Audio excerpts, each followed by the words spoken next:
watu wengi wanadharauliwa eneo la ujana.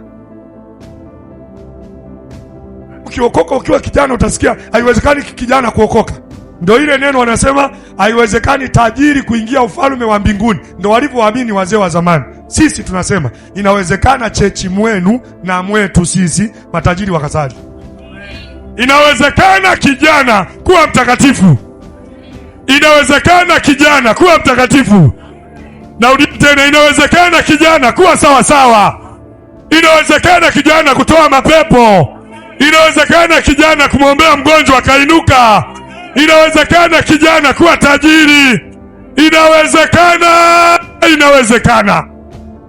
Maeneo ambayo vijana wanadharaulika ni haya kama yafuatayo. Eneo la kwanza ni kujidharau mwenyewe.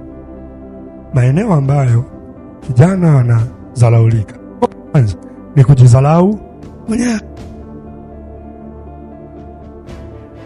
Nikisema Simalike, nimehubiri hapa baba kidogo, njoo umalizie somo hili.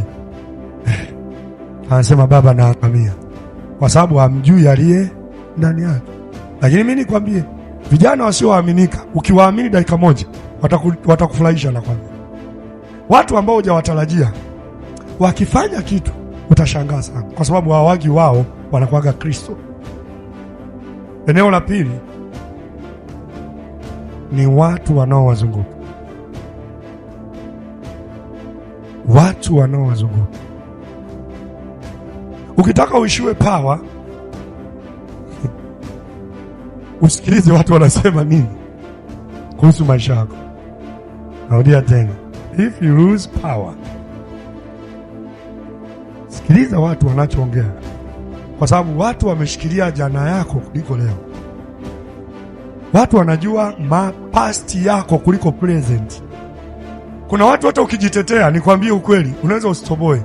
Pokea neema, hata familia yako ianze kukuamini, kwa sababu familia yako, eneo la tatu ni familia yako tuseme. Fahamu, familia yako isipokuamini, usifikiri sisi tutakuamini.